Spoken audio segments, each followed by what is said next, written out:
Chapter 5. Westminster. Westminster Abbey is more than 900 years old and is a very famous London church. After William the Conqueror, every king and queen of England was crowned king or queen here.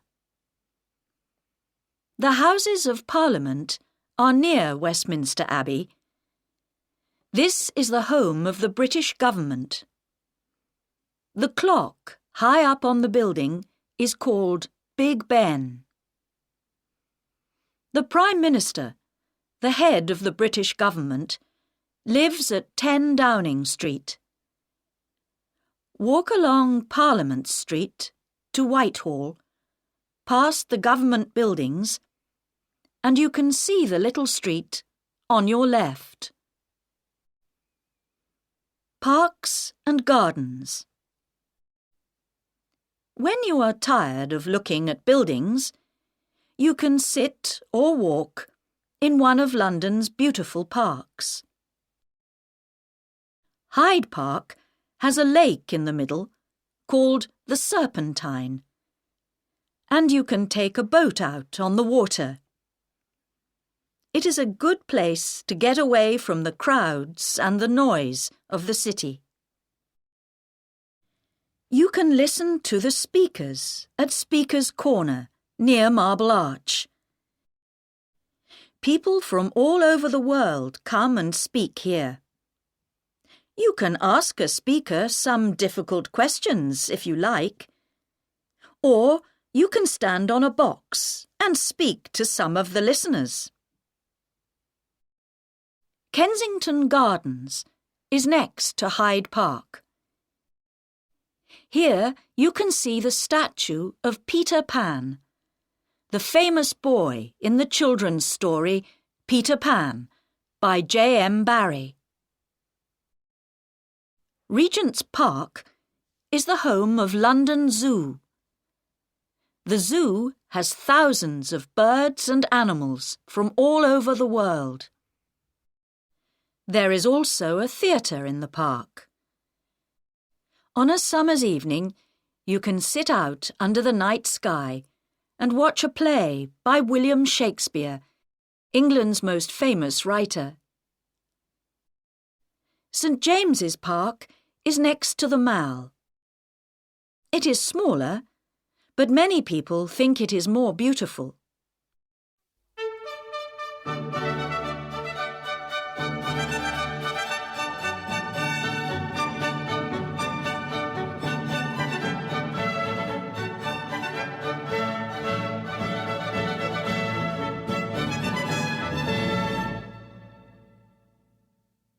Chapter 6. Shops and Eating. The most famous shop in London, some people say the most famous in the world, is Harrods in Knightsbridge. It opened in 1849. Oxford Street has many big shops: Selfridge's, Marks and Spencer, John Lewis, Debenhams. There are always lots of people looking at the shops here, but at Christmas, thousands more people come to see the wonderful Christmas lights and to buy things for their friends and family for Christmas. Charing Cross is famous for its bookshops. There are lots of them, and they sell old and new books. One of the oldest and most famous is Foyle's. It has thousands of books, but it can sometimes be very difficult to find the book you want. Covent Garden was once a big food market, but now it has lots of small shops and cafes, and there are street performers to watch. There are two very famous markets in London. Petticoat Lane Market, open on Sundays, is in Middlesex Street. and is a good place to buy cheap clothes and things for the home. At the market in Portobello Road, open on Saturdays, you can buy old clocks, old chairs and tables, and hundreds of other things. You can find food from nearly every country in the world in London. In Soho, in the West End of London, see map on pages 18 and 19. You can eat food from Italy, India, China, Japan, Greece, and lots more places. There are also thousands of pubs in the city. In many pubs, you can eat as well as drink. Or why not have some English fish and chips? They are cheap and good to eat. Or you can have tea at the Ritz in Piccadilly, or at the Savoy Hotel in the Strand.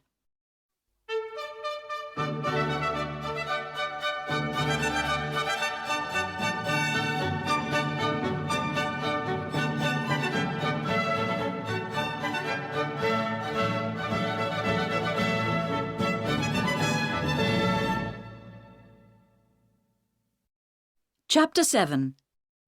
Going Out. Theatres and Music. London's West End has some of the best theatres in the world, so tickets can be expensive. Go in the afternoon. It is often cheaper. There is something for everybody. From a play by the Royal Shakespeare Company at the Barbican Theatre to Agatha Christie's The Mousetrap. This play began in 1952, and thousands of visitors see it every year. There are lots of cinemas to visit. The most expensive are in the West End, but you can sometimes get cheap tickets on Mondays. You can hear wonderful music and singing from all over the world at the Royal Opera House in Covent Garden, the Royal Albert Hall in Kensington Gore, the London Coliseum in St Martin's Lane, and the Barbican Centre, Silk Street. For ballet, go to the Sadler's Wells Theatre in Rosebery Avenue, or to the Royal Opera House.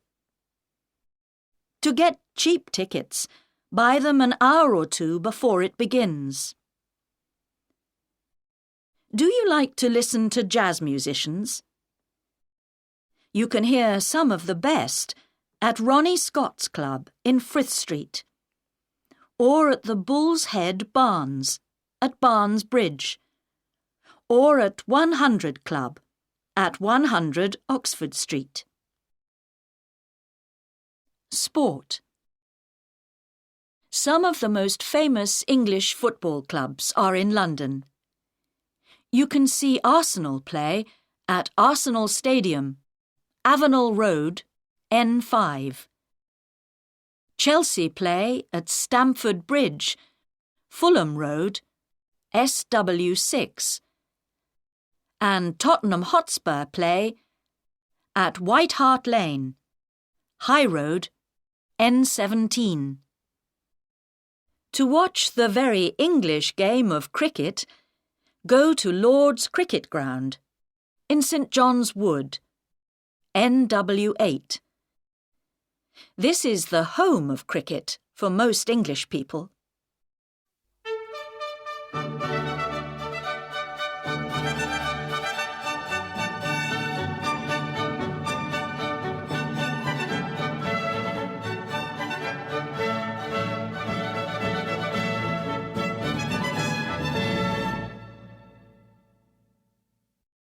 Chapter 8. Museums and Galleries. The British Museum in Great Russell Street is the biggest museum in Britain. Tickets are free. The Museum of London at 150 London Wall is one of the most interesting museums in the city. It tells the story of London and its people. One more museum that tells a story is the Museum of the Moving Image, MoMI, on the South Bank, under Waterloo Bridge. This tells the story of cinema and television, and there are many things for visitors to see and do. You can act with actors on a film set, or you can read the news on TV. 4 million people visit the National Gallery in Trafalgar Square every year. They come to look at more than 2,000 pictures. Tickets are free. At the National Portrait Gallery in St Martin's Place, you can see pictures of famous people. Tickets are free here too.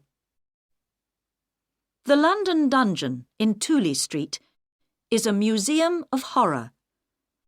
500,000 people visit it every year, but they don't always stay to see it all. Madame Tussauds in Marylebone Road is famous for its people made from wax. You can see famous people from the past and famous people of today. Abraham Lincoln, Mahatma Gandhi, Nelson Mandela, Pavarotti, Marilyn Monroe, Charlie Chaplin, Sylvester Stallone. And in the Chamber of Horrors, you can see some very bad people.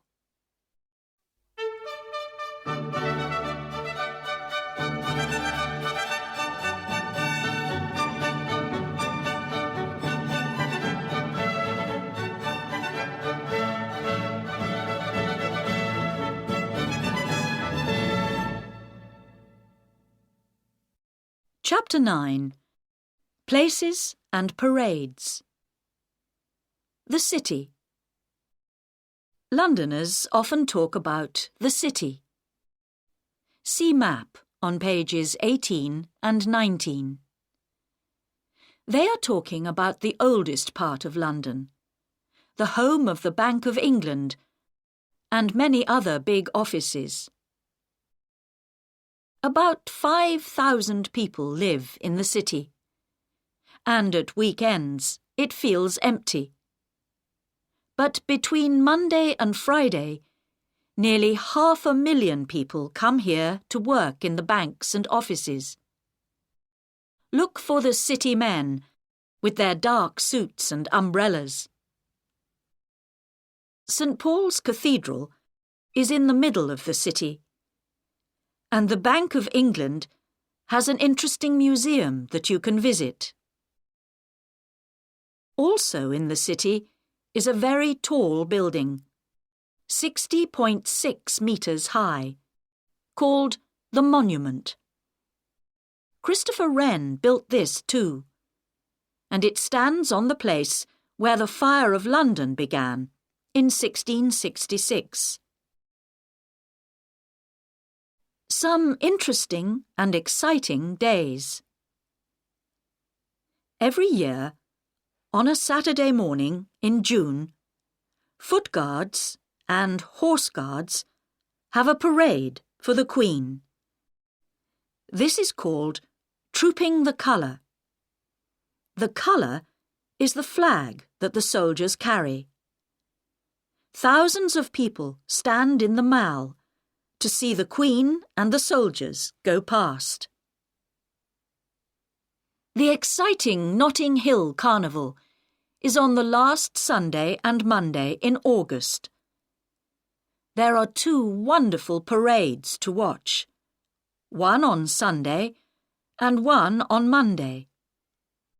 And you can see them going through the streets near Portobello Road and Ladbroke Grove. On the second Saturday in November, Londoners can see their new Lord Mayor in the Lord Mayor's Show, a parade from Mansion House, the Lord Mayor's home, to the Strand.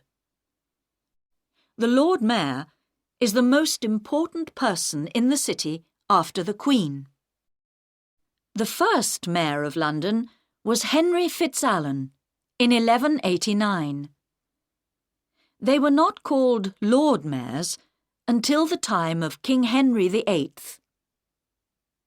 Big red buses, London policemen, Buckingham Palace, Speaker's Corner, Big Ben, Notting Hill Carnival. These are some of the things you can find in London. But there are many, many more. Come and see.